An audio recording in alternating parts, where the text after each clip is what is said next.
Okay.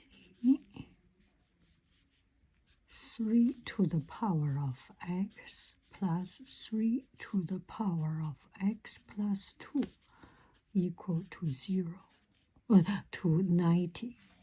So they ask us, what is x? This we can do like this. 3 to the power of x plus 3 to the power of x times 3 to the power of 2, right? Equal to 90. So this is 3 to the power of x plus 3 to the power of 2 is 9 times 3 to the power of x equal to 90.